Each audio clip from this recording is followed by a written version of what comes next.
Hello and welcome to episode 34 of the Within the Boggart podcast. Now this is a rather belated final episode of Year 2, or Season 2, or Series 2, depending on your viewpoint on such things, and I do have to apologise as it appears I've only managed to produce 11 episodes this year, against last year's 23. Hopefully Year 3 will see an improvement on that tally. So, speaking of Year 3 before I crack on with this episode, there are some changes afoot. As some of you will be aware, an issue was raised in January with the podcast host, which they were unable to resolve. So on February the 1st, the podcast transferred to a new host at Acast. Acast was recommended by the Three Ravens podcast. So Martin, thanks very much for the advice. Since the podcast went live, it's had more downloads in 1 month with no new content than it did in the previous 3 months with new episodes. So hopefully Acast has a much better reach than Podbean. For those listening via platforms such as Apple and Spotify, you shouldn't see much change as the feed has been updated. I think the only change will come for those listening via the Podbean app. If you're doing this, please just have a look at another platform, as I believe the Podbean feed will either vanish or simply not be updated from mid-March. Now over the Christmas break I spent a good amount of time putting all of the episodes on YouTube. Note however, this is within the video section rather than the music section of YouTube. At the moment there are issues between the podcast host and YouTube, but once this is sorted, hopefully the podcast will also appear in YouTube Music. Year 3 also sees a general soft reboot of the project. Some of the feedback I've had suggested that the main project website, being based at theboggartwood.uk, was confusing for folk trying to find it on search engines. So I've completely redesigned it and the site can now be found at withintheboggartwood.org.uk. I've set permanent redirects from the old site, so if anyone does have any pages there bookmarked, the links should take you through to the relevant new pages. Year 3 also comes with a new side project. When I looked at the stats and feedback for the podcast, the most interacted with episodes were those with an investigation element, specifically paranormal investigation into alleged ghosts. As such, I've set up a new side project called Bare Bones, investigating claims of the paranormal. In it, I aim to first investigate the methodologies used by ghost hunters, paranormal investigators and enthusiasts alike in their search for ghosts. I'm also looking at researching and duplicating various tricks and deceptions used by the ghost hunting community in paranormal videos and ghost hunting events. And I'll also be taking a good long look at my own past 2 decades of ghost investigations using the information produced by the project. Now, where I can, I'll put audio sections on the podcast, but as you can imagine, most of this stuff is more visual based, and this will be accessible via the website and YouTube. For those interested, I'll include the audio introduction to the project at the end of this episode. 2 final pieces of housekeeping before I go into this episode's first story. Firstly, the new website contains a simple Contact the Project button, which involves a simple link through the project Gmail account. This replaces the various links and web forms on the site's previous incarnation. I can also be contacted via the project accounts on Blue Sky, Facebook page, Instagram or YouTube. Finally, as per the discussion just after Christmas, the project Patreon is no more and has been replaced by a simple Buy Me a Coffee link on the website. This allows folk to donate to the project as and when without the need for a subscription, though the option is there to do so if you do feel so inclined.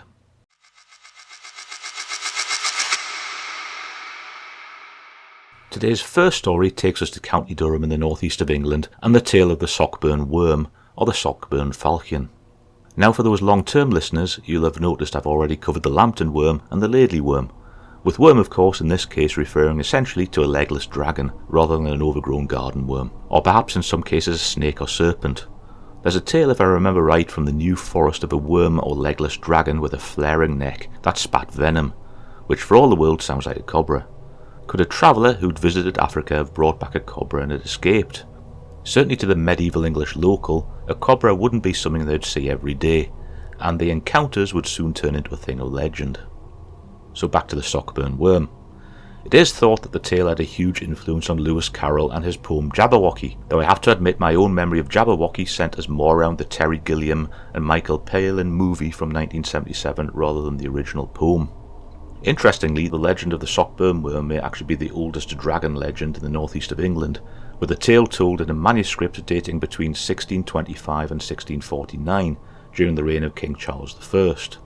The manuscript section reads, Sir John Conyers, knight, slew the monstrous vermin, and poisonous vermin, or wyvern, or asp or worm, which overthrew and devoured many and sundry people in sight, for that the scent of the poison thereof was so strong that no person might abide it. And by the providence of Almighty God, this John Conyers, knight, overthrew the said monster and slew it. But before he made this enterprise, having but one son, he went to the church at Sockburn in complete armour, and offered up that, his only son, to the Holy Ghost. The place where this great serpent lay was called Greystone. But while this may be the first telling of the tale found so far, it isn't the first mention in the historic record. Legend has it that in the years leading up to the Norman conquest in 1066, Sir John Conyers was lord at Sockburn, and the monstrous creature appeared on his lands. Needing all the help he could get, Conyers went to the church in Sockburn and offered up his only son's life to the Holy Ghost in return for divine help. Conyers was then said to have killed the winged beast with a fearsome falchion, but succumbed to his wounds himself and was buried at the church in full armour. Then came the conquest. Soon afterwards William the Conqueror named Roger Conyers, John's successor, as Constable of Durham Castle and the keeper of the soldiers therein. This post was also granted to his bloodline, the deed sealed by the Bishop of Durham. Sir John's falchion, with which he is said to have killed the beast, became a symbol, used in a ceremony, with the falchion being presented to each new Bishop of Durham from the year 1396. Interestingly, the Conyers family don't actually appear in the historic record until William the Conqueror made Roger Conyers Constable at Durham Castle, and it can be suggested that the Conyers family came with the Norman forces in 1066.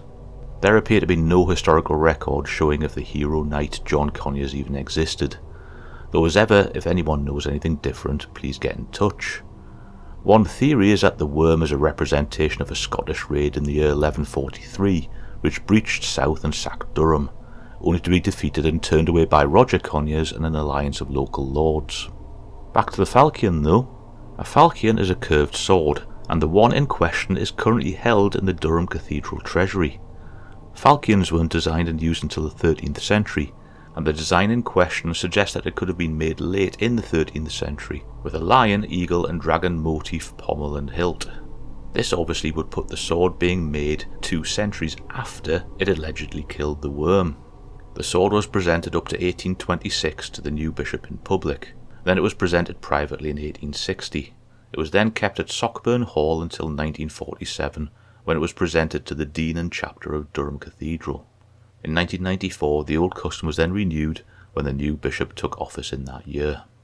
There are actually very few versions of the tale in the usual 19th century folklore volumes, with many suggesting that the Sockburn Worm and the Brawn of Branspeth, which I covered in episode 30, are simply versions of the same tale, with the dragon legend in this case being written to fit with the design of the sword, rather than the falchion being decorated with the design of the dragon it had killed.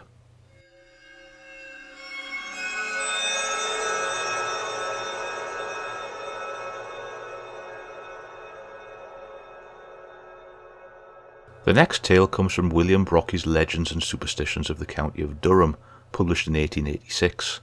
I've heard a couple of versions of this story, but I think Brockie's is the earliest I can find, and it's titled The Nicky Nack Bridge Goblin.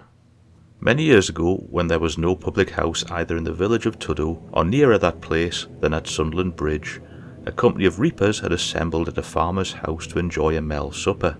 A good supply of spirits and ale had been laid in, and either the party was larger than had been expected, or they drank more freely, for the supply was exhausted before the reapers were satisfied. So they agreed to contribute each a small sum and send one of the company for more.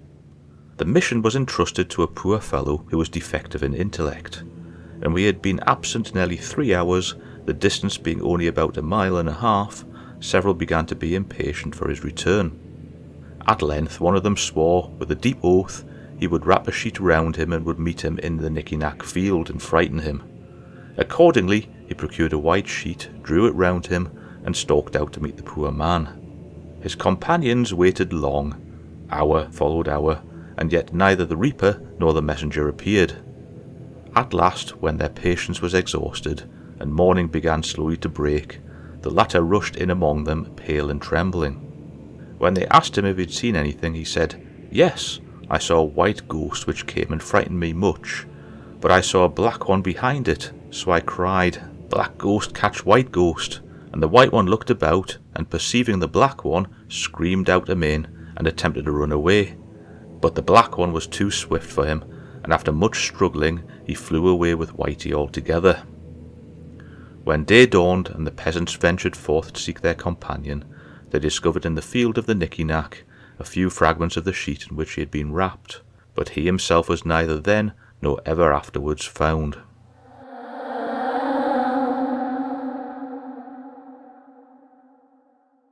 This episode from the archive story comes from the Sunderland Daily Echo and Shipping Gazette, dated Saturday 27th of September 1902, and is titled A Real Ghost Story, Strange Story from a Durham Pit Village. The London Daily Chronicle yesterday published the following: a story of strange happenings, mysterious and inexplicable, and fitting subject for the attention of the Psychical Research Society, comes from a Durham colliery village. A place less romantic than Shotton Colliery would be difficult to imagine. Bare, dreary and uninviting, the village was deserted for years subsequent to the stopping of the local pit about 20 years ago. The streets of mean little houses fell into disrepair, for the workers had gone elsewhere, and the village almost passed out of existence until the reopening of the pit caused the tide of prosperity to turn, and gradually the dilapidated cottages were put into repair and inhabited. Into one of the renovated cottages, the last but one in Chapel Row, a miner named Lamb and his family moved about 16 months ago. Lamb's cottage is like the rest, a high-pitched roof at the front permitting only one room beneath it, but at the back the cottage rises to the dignity of a two-storied dwelling. Such is the plain, unromantic dwelling which has been the scene of ghostly visitations for 15 months. Ghostly insomuch as all amateur investigation and rational explanations have failed to account for the phenomena. Lamb had not lived here more than a month before his rest was disturbed at night by sounds of the front door. The disturbance was not remarkable in itself, but its repetition night after night gave rise to wonder and alarm. At first the family thought that the rattling of the Suffolk latch and the knocking and shaking of the door was done by some foolish practical joker, who made himself scarce with remarkable celerity and security whenever his summons drew anyone to the door. Throughout the winter the ghostly noises continued. In the worst of weather, as well as on fine nights, the doors would be shaken, the latch rattled, at first gently, then roughly, and 3 or more knocks given to the door. No sound of voice was heard, no footsteps came or went. Watch was kept, but no human being was ever seen at the time of the disturbances. The family was in a state of nervous terror, yet for a time they feared to speak of the annoyance to their neighbours. When they did complain, no one was able to elucidate the mystery, though the unknown visitor came regularly about midnight or a little later. Even in the snow time the house was not left in peace, yet in the morning Lamb could find no footmarks leading to or from his door. No hour of the night is secure against the interruption, but from midnight to 5 in the morning is the time most affected. 5 minutes after the caller had been heard round the other morning, the knocking was heard. Another morning recently Lamb, who leaves the house half an hour earlier than his son, a young fellow just out of his teens, had just gone to work when the terror announced itself. The young man, ready to leave home for work, was too frightened to move. He is the only person who admits seeing anything at all likely to be responsible for the disturbance. One night, coming home late, about 11 o'clock, he thought he saw a shadow glide away from the back of the cottage. He followed whatever the thing was round the corner of the row until it crossed to the top of another street, all the time keeping a discreet distance. Young Lamb did not venture to go further, and as he turned, the creature he was watching turned too for the first time, and he saw a pair of burning eyes, like living coals, glaring at him from out of the shadowy outline of a face which belonged to no one in Shotton, and the like of which young Lamb had never seen before. He fled home trembling, with the tale of how he had seen their persecutor, whom he did not recognise, but who had alarmed him terribly. This is a plain, unvarnished statement of fact, devoid of theories. No reasonable explanation of the proceedings, either on material or supernatural grounds, has been advanced. The root of the matter, however, may disclose as remarkable a ghost story as the most romantic novelist has ever concocted.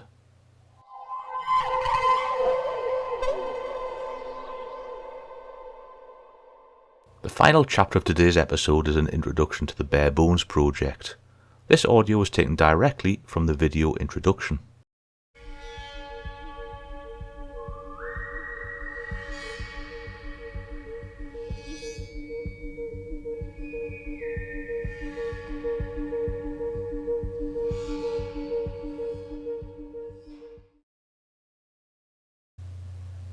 Hello and welcome to the Within the Boggart Wood Bare Bones project. Now, for the last couple of years I've been running the Within the Boggart Wood Paranormal podcast, where I've told stories on folklore, ghost lore and history, focusing mainly on the north of England and the Scottish borders. Recently though, I've noticed increased listener interest in stories that deal with investigating the paranormal, specifically ghosts, so I decided to set up this side project rather than essentially hijack my own podcast.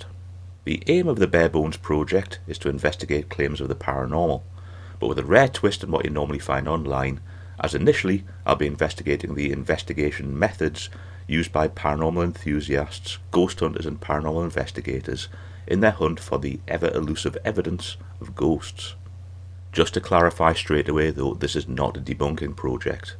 This is an investigation project which will meander in the direction the data takes us.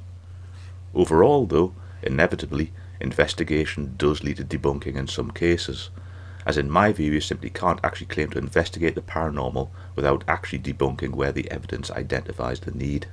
As well as looking at methodology, I'll also be researching the tricks and deceptions used by the more unscrupulous members of the paranormal community to fake alleged ghostly activity. And then I'll be looking at my own back catalogue of investigations from the last 2 decades. I'm hoping that this project will constantly evolve as more information becomes available, and I'm hoping that anyone interested in the project will get in touch. That is, as long as the communication is polite, reasoned, and lacking the usual threats and insults that dominate the messages that those who question in the paranormal community receive. For the purposes of this introduction and clarity going forward, there are some things I need to establish at this stage, which I'll now detail item by item. The definition of the term paranormal and why debunking is necessary.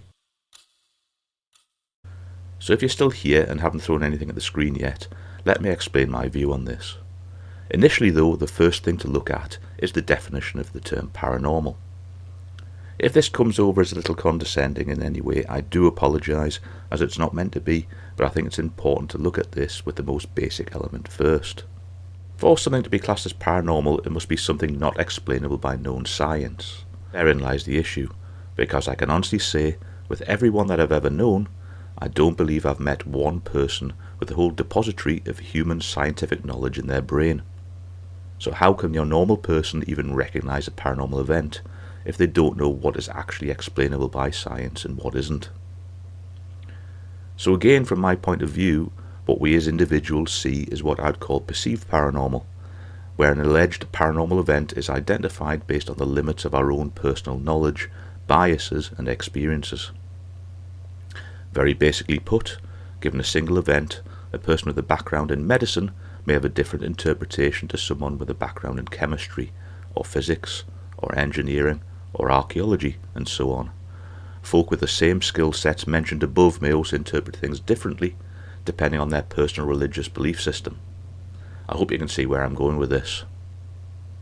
In a way, while actually identifying a paranormal phenomenon requires you to understand all of science as we currently know it, investigating to the best of your ability and debunking something as normal is quite a bit easier and actually doable. In other words, know your limitations. Ghost hunter versus investigator. During this project you'll note I'll differentiate between ghost hunters and investigators. To me, an investigator, without wanting to sound condescending again, investigates. This involves detailed observation, data recording, and where in all cases possible the identification of the cause and source of alleged phenomena. The investigator is a skeptic. Without skepticism and critical thinking, you can't investigate. A ghost hunter, on the other hand, attends sites of alleged paranormal activity to reinforce their own personal beliefs through spiritual means or technical gadgetry. There is a reliance these days on apps, tools such as the Ouija, night vision cameras, and little or no effort is made to identify naturally occurring or man-made elements. As the focus of commercial ghost hunts is entertainment, for the purpose of this project, I also put these events and groups into this category. The need for paranormal explanations. To clarify the focus of this investigation, the ongoing development and any results of this project are not aimed at any specific individuals, ghost hunting teams, societies, organisations or TV shows. The project simply aims to give a fair, honest and where possible factual investigation of the topics covered. I'm very aware of the topic of the supernatural, and ghosts in particular, being an emotive subject for many out there, whether dealing with elements such as grief and loss, trying to find your place in the universe, or simply seeking answers for something you've experienced. On many levels, belief in ghosts can also have a big impact on such elements as religious belief, how folk run their day-to-day lives, and how they interact with others.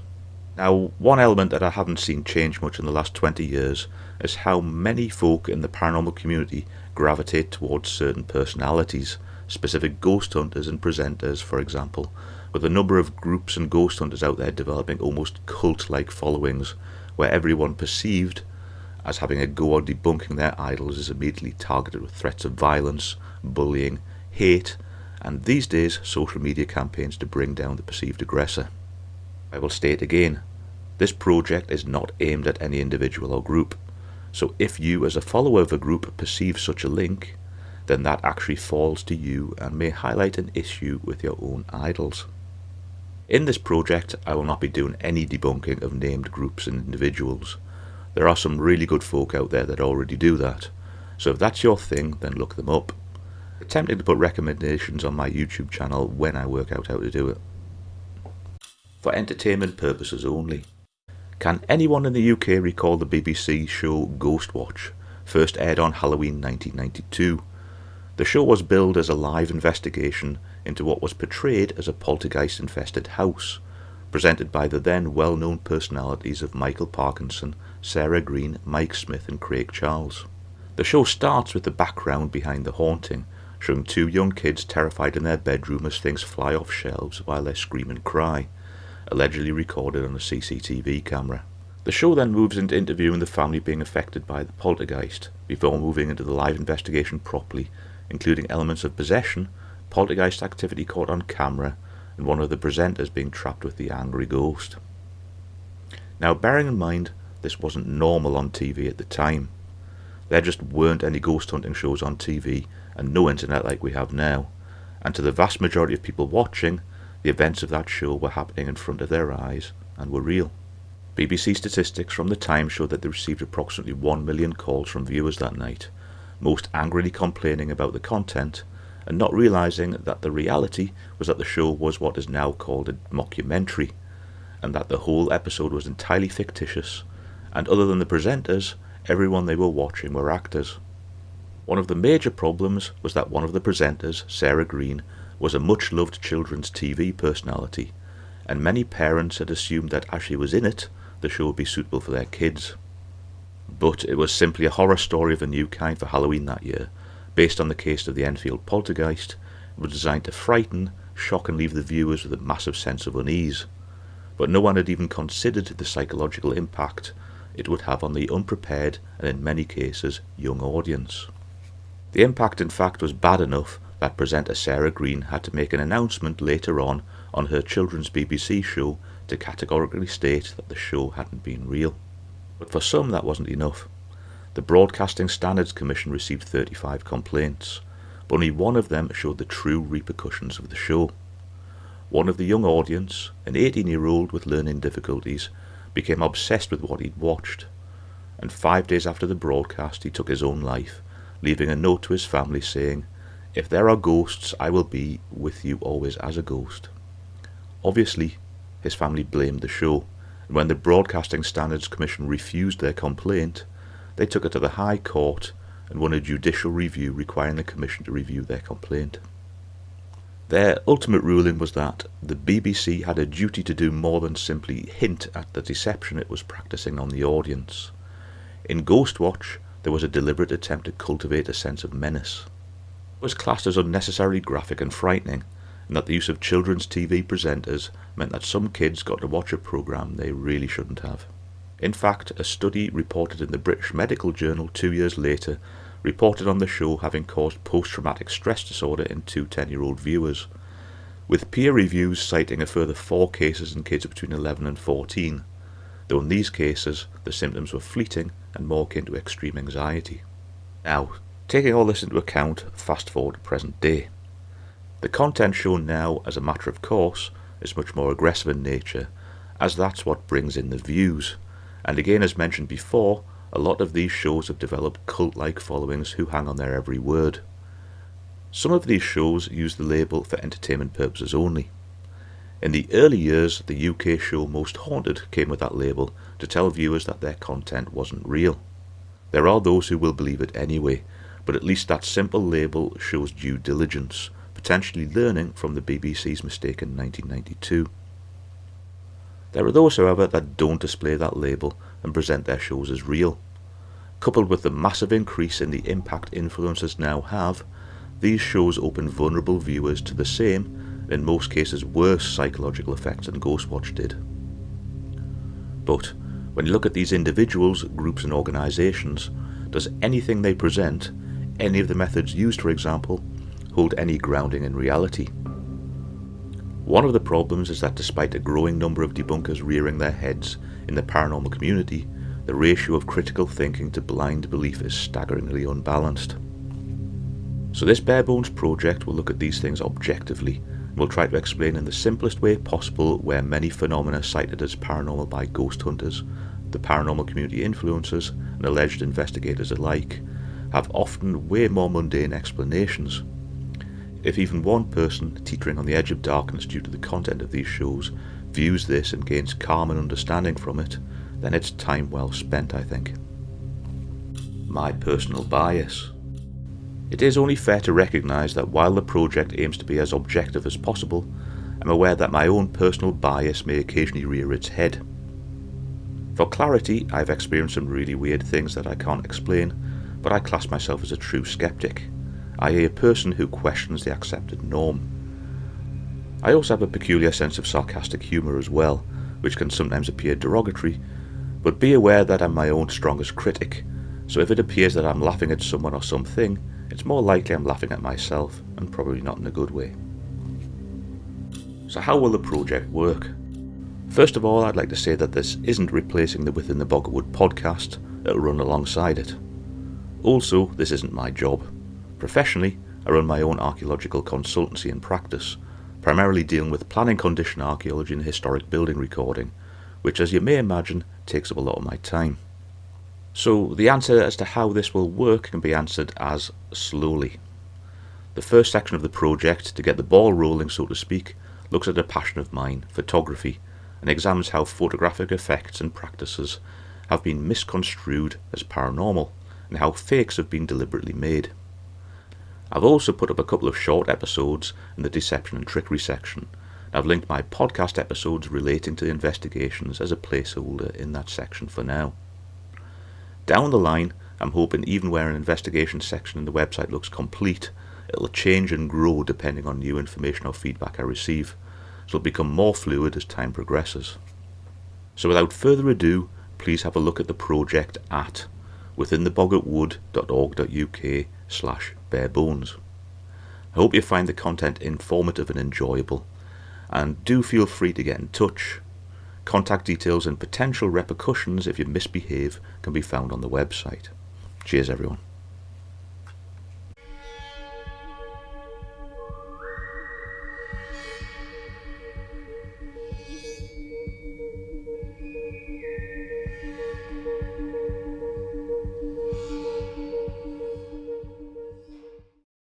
So thanks for tuning into the episode. If you want any more information on the project, please have a look at the website at withintheboggartwood.org.uk. So please stay spooky, and I'll see you all in year 3.